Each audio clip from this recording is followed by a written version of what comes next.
আসসালামু আলাইকুম রহমতুল্লাহি ওয়া বারাকাতুহু। বিএনপি কিন্তু ভাই অনেক চালাক। তারা অনেক চালাকি করে কথা বলতে চায়। 2000 মানুষ জীবন দিয়েছে, 1500 উপর মানুষ জীবন দিয়েছে জুলাই বিপ্লবের মধ্যে। এরপরও ওদের চালাকি ভাই থামতেছে না। ওরা চালাকি করেই যাচ্ছে একের পর এক। ওরা কি চায় একমাত্র আল্লাহ তাআলা ভালো জানে। ওরা কি আসলে দেশের ভালো চায়, দেশের জনগণের ভালো চায়? ওরা কি আসলে এই যে জুলাই গণ অভ্যুত্থান হয়ে গেল, এটার মূল্যায়ন করতে চায় নাকি চায় না? এটা ওরাই বলতে পারবে ভালো ভাই, আমরা বেশি একটা বলতে পারবো না ভাই। কারণ ওদের মতন চালাক খুব মানুষ, অনেক মানুষ কমে আছে বাংলাদেশের।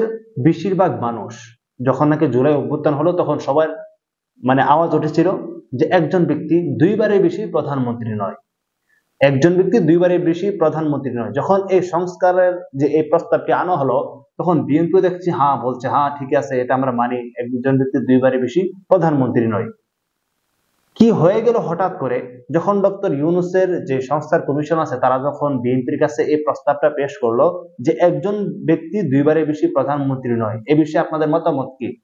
তখন ওরা খুব চালাকি করে উত্তরটা দিছে যে আসলে আমরা চাই একজন ব্যক্তি পরপর দুইবারের বেশি প্রধানমন্ত্রী নয়। মানে একজন ব্যক্তি পরপর দুইবারের বেশি প্রধানমন্ত্রী নয়, মানে ধরেন একজন ব্যক্তি দুইবার প্রধানমন্ত্রী ছিল, তৃতীয়বার আরেকজন ব্যক্তিকে প্রধানমন্ত্রী বানানো হলো, তৃতীয়বার সে আবার প্রধানমন্ত্রী হতে পারবে। মানে একজন ব্যক্তি পরপর দুইবার প্রধানমন্ত্রী নয়। আপনি বুঝছেন? ডক্টর ইউনূসের প্রস্তাব ছিল যে একজন ব্যক্তি দুইবার প্রধানমন্ত্রীর বেশি নয়, কিন্তু বিএনপি বলতেছে একজন ব্যক্তি পরপর দুইবারের বেশি প্রধানমন্ত্রী নয়। ওরে ভাই চালাক, আমরা কি ভাই এখনো এত বোকা আছি? আমরা তো ভাই কথার ভাঁজ কিছু বুঝি, কিছুটা হলেও বুঝি। এখন ওরা কি জন্য ভাই চাইতেছে যে একজন ব্যক্তি পরপর দুইবারের বেশি প্রধানমন্ত্রী নয়? আল্লাহু আলাম, আল্লাহ তাআলা একমাত্র ভালো জানে। শুধু এটাই নয়, বরং আরো অনেক সংস্কারের প্রস্তাব যখন বিএনপির কাছে অফিসিয়ালি ভাবে পেশ করা হয়, বর্তমানে যেহেতু তারা বাংলাদেশের বড় একটি রাজনৈতিক দল, তখন সেই বিএনপি অনেক সংস্কারের বিরুদ্ধে, অনেক সংস্কারের পক্ষে এরা না। গত কয়েকদিন আগে মির্জা আব্বাস সাহেব খুব সম্ভবত তিনি একটা ভাষণে বলতেছিলেন যে ডক্টর ইউনূস সে যে এত সংস্কার সংস্কার করে, সে যদি বেশি সংস্কার করে আমাদের পছন্দ না হলে আমরা ক্ষমতায় গেলে এই সংস্কারগুলো চেঞ্জ করে ফেলবো, আমরা আবার সব আগের মতন করে ফেলবো, আমরা আবার এগুলো সব চেঞ্জ করে ফেলবো। আমি আপনি যে এত আশা করতেছি, আমি আপনি যে জুলাই গণ অভ্যুত্থানের পরে এত আশা করতেছি নতুন বাংলাদেশ, নতুন এই নতুন সেই, নতুন ভাবে বসবাস করব, সব ঝলে গেল ভাই সব। আপনি আমি বেশি আশা করাটা বোকামি, বোকামি ভাই। আপনার কথা, আমার কথা, আমাদের মতন সাধারণ মানুষের কথা ওই রাজনৈতিক দলের লোকেরা চিন্তা করে না। আমার আপনার কি হবে না হবে এরা বেশি একটা চিন্তা করে না ভাই। আপনি বিশ্বাস করেন নাই করেন যে এটাই সত্য। যত বড় বড় রাজনৈতিক দল আছে ওরা সাধারণ জনগণের কথা চিন্তা করে না, ওরা নিজেদের কথা চিন্তা করে। এখন এই যে সংস্কারগুলো আনছে ডক্টর ইউনূস সরকার, এই সংস্কারগুলো করলে ওরা যে গুলিস্তান থেকে প্রতিদিন হাজার কোটি টাকার চাঁদা তোলে, এই চাঁদা তোলা যদি বন্ধ হয়ে যায় তাদের পেট চলবে কিভাবে? ওদের কর্মীদের পেট কিভাবে চলবে? এই যে মধু ওরা খায়, চাঁদাবাজের যে মধু আছে, এই মধু কে খাবে? এই জন্য তারা বিশেষ সংস্কার চাইতেছে না।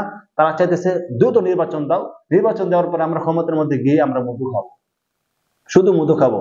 আর ডক্টর ইউনূস তুমি যদি বেশি ওই সংস্কার করো তাহলে আমরা এই সংস্কার গুলোকে চেঞ্জ করে ফেলবো, পাল্টে ফেলবো, আমরা আবার নতুন করে সেখানে গিয়ে সংস্কার করব এই মধু খাওয়ার জন্য।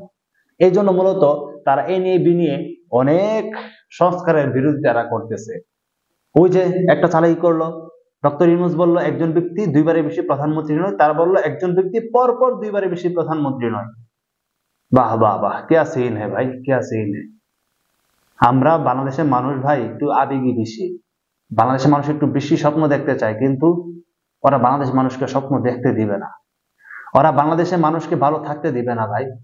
বাংলাদেশের মধ্যে ওরা চায় যে আবারও অভ্যুত্থান নেমে আসুক, ওরা চায় যে আবারও দেশের মানুষের প্রাণ ঝরুক, এবং বাংলাদেশের যে সংবিধান আছে এই সংবিধান পর্যন্ত ওরা চেঞ্জ করবে না এবং করতেও দিবে না। কারণ এই সংবিধান চেঞ্জ করে ফেললে, এই সংবিধান যদি আবার নতুন করে লেখা হয় তাহলে সেখানে হয়তো বা দুর্নীতি সেখানে বন্ধ হয়ে যেতে পারে, বা চাঁদাবাজি এগুলো বন্ধ হয়ে যেতে পারে আস্তে আস্তে নতুন সংবিধানের মধ্যে যখন লেখা হবে।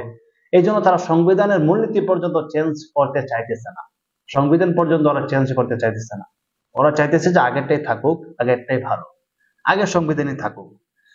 জানি না ভাই বাংলাদেশের মানুষের ভাগ্যে কি আছে, দেশের মানুষের ভাগ্যে কি আছে, একমাত্র আল্লাহ ভালো জানেন। তবে একটা কথা আমি আর আপনি বুক ফুলিয়ে বলতে পারি, যে বাংলাদেশের মানুষের কথা বাংলাদেশের কোন রাজনৈতিক দল, বড় রাজনৈতিক দলের লোকেরা কখনো চিন্তা করে না। যদি চিন্তাই করতো, তাহলে জুলাই গণঅভ্যুত্থান পরবর্তী বাংলাদেশের মধ্যে দেশের জনগণের কথা চিন্তা করে যেভাবে দেশের জনগণের সুবিধা হবে সেভাবে প্রত্যেকটি রাজনৈতিক দল কাজ করত। এবং যে ফ্যাসিস্ট বাংলাদেশ থেকে বিদায় নিয়েছে, ওই ফ্যাসিস্টও কিন্তু ফ্যাসিস্ট হয়ে উঠতো না যদি সে বাংলাদেশের জনগণের কথা চিন্তা করত। এজন্য আমাকে আপনাকে সিদ্ধান্ত অবশ্যই নিতে হবে, আপনি কাকে ভোট দিবেন, আপনি কার পক্ষে মাঠে নামবেন, আপনি কাকে সরকার দেখতে চান, এটা আমাকে আপনাকে সিদ্ধান্ত নিতে হবে। প্রিয় দর্শক, বিদায় নিচ্ছি এখান থেকে। আসসালামু আলাইকুম রহমতুল্লাহ।